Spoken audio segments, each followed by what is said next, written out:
Voter হতে তারেক রহমানের কোনো আইনি বাধা নেই। আইন, রাজনীতি ও বাস্তবতার বিশ্লেষণ। বাংলাদেশের রাজনীতিতে কিছু বক্তব্য আছে যেগুলো কেবল আইনি ব্যাখ্যার মধ্যে সীমাবদ্ধ থাকে না, বরং তা রাজনৈতিক বিতর্ক, জন আলোচনা ও ভবিষ্যৎ সম্ভাবনার দিকেও ইঙ্গিত করে। সম্প্রতি এমনই একটি বক্তব্য নতুন করে আলোচনার জন্ম দিয়েছে। ভোটার হতে তারেক রহমানের কোনো আইনি বাধা নেই। এই একটি বাক্য ঘিরেই তৈরি হয়েছে নানা প্রশ্ন।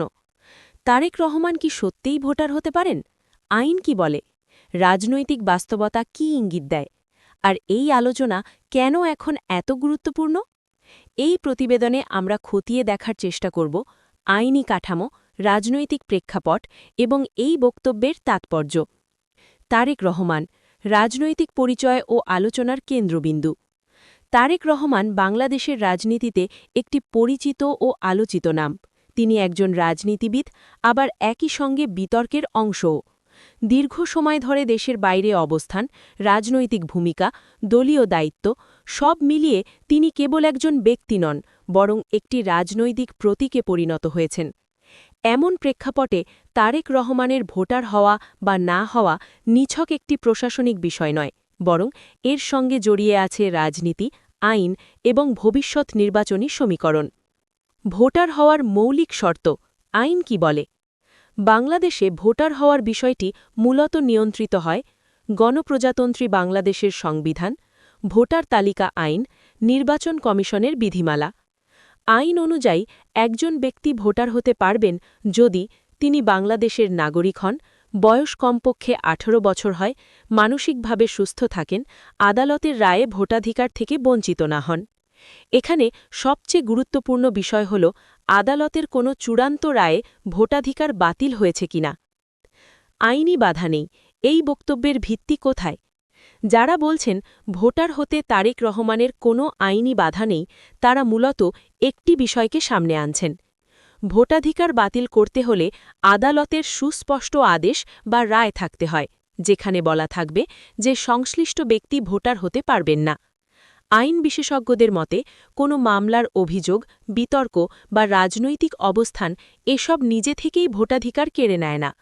সাজা, মামলা ও ভোটাধিকার, আইনের অবস্থান। বাংলাদেশের আইনে একটি স্পষ্ট পার্থক্য রয়েছে। মামলা চলমান থাকা, দণ্ডপ্রাপ্ত হওয়া, ভোটাধিকার থেকে বঞ্চিত হওয়া। সব দণ্ডপ্রাপ্ত ব্যক্তি স্বয়ংক্রিয়ভাবে ভোটাধিকার হারান না। ভোটাধিকার বাতিল হয় তখনই যখন আদালত বিশেষভাবে সেই নির্দেশ দেন। এই জায়গাতেই আসে মূল বিতর্ক। তারেক রহমানের ক্ষেত্রে এমন কোনো চূড়ান্ত আইনি নির্দেশ আছে কিনা? এই প্রশ্নের উত্তর খুঁজতেই আলোচনায় এসেছে আইনি বাধা নেই কথাটি। নির্বাচন কমিশনের ভূমিকা। ভোটার তালিকা প্রস্তুত ও হালনাগাদের দায়িত্ব নির্বাচন কমিশনের। নির্বাচন কমিশন সাধারণত আদালতের আদেশ, নাগরিকত্বের প্রমাণ, বয়স ও ঠিকানা এই বিষয়গুলোর ওপর ভিত্তি করেই সিদ্ধান্ত নেয়। নির্বাচন বিশ্লেষকদের মতে যদি কোনো ব্যক্তি আইনগতভাবে অযোগ্য না হন, তাহলে নির্বাচন কমিশনের সামনে তাকে ভোটার তালিকায় অন্তর্ভুক্ত না করার সুযোগ খুব সীমিত। কেন এখন এই আলোচনা গুরুত্বপূর্ণ? এই প্রশ্নটি অত্যন্ত গুরুত্বপূর্ণ, কারণ বাংলাদেশ আবার একটি নির্বাচনী সময়ের দিকে এগোচ্ছে। এই সময়ে ভোটার তালিকা, প্রার্থী যোগ্যতা, রাজনৈতিক অংশগ্রহণ এসব বিষয় নতুন করে আলোচনায় আসে। তারেক রহমানকে ঘিরে ভোটার হওয়ার আলোচনা তাই শুধু ব্যক্তিগত নয়, এটি রাজনৈতিক পরিবেশের একটি প্রতিফলন। রাজনৈতিক প্রতিক্রিয়া ও মতভেদ। এই বক্তব্যের পর রাজনৈতিক অঙ্গনে ভিন্ন ভিন্ন প্রতিক্রিয়া দেখা গেছে।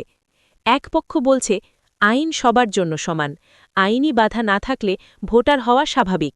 অন্য পক্ষ বলছে আইনি বিষয় ছাড়াও নৈতিক ও রাজনৈতিক বাস্তবতা বিবেচনায় নিতে হবে। এই মতভেদই প্রমাণ করে যে বিষয়টি কেবল আইনের পাতায় সীমাবদ্ধ নেই। আইন বনাম রাজনীতি, সংঘাত কোথায়? আইন সাধারণত স্পষ্ট ভাষায় কথা বলে, কিন্তু রাজনীতি অনেক সময় ব্যাখ্যার জায়গা তৈরি করে। একজন ব্যক্তি আইনিভাবে যোগ্য হলেও রাজনৈতিক বাস্তবতায় তার বিষয়টি বিতর্কিত হতে পারে। এই দ্বন্দ্বই তারেক রহমানের ভোটার হওয়া প্রসঙ্গকে আরও জটিল করে তুলেছে। অতীতের উদাহরণ, নজির আছে কি? বাংলাদেশের রাজনৈতিক ইতিহাসে এমন উদাহরণ আছে যেখানে বিতর্কিত ব্যক্তিরাও আইনগতভাবে ভোটার বা প্রার্থী হয়েছেন। এ থেকে বিশ্লেষকরা বলছেন, আইন প্রয়োগে আবেগ নয়, দলীয় পরিচয় নয়, বরং আইনি নথি ও আদেশই শেষ কথা। জনমত ও সামাজিক যোগাযোগ মাধ্যম। এই বক্তব্য সামাজিক যোগাযোগ মাধ্যমেও জনমত জন্ম দিয়েছে। কেউ বলছেন, আইন থাকলে বাধা কেন? আবার কেউ বলছেন, রাজনীতিতে শুধু আইন যথেষ্ট নয়।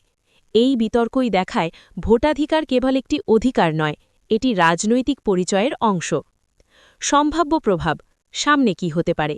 যদি বাস্তবতায় প্রমাণ হয় যে তারেক রহমানের ভোটার হতে কোনো আইনি বাধা নেই, তাহলে রাজনৈতিক আলোচনায় নতুন মাত্রা যোগ হবে, নির্বাচনী পরিবেশ আরও সক্রিয় হবে, আইনি ব্যাখ্যা নিয়ে আরও বিশ্লেষণ সামনে আসবে।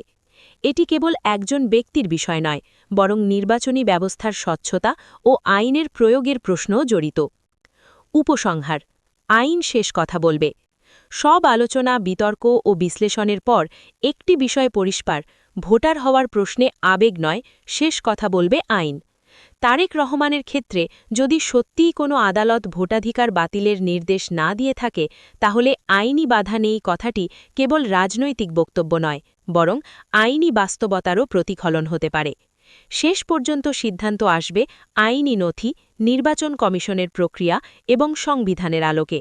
আর এই প্রক্রিয়ায় নির্ধারণ করবে ভোটার হওয়া একটি অধিকার হিসাবে কাকে দেওয়া হবে, কাকে নয়।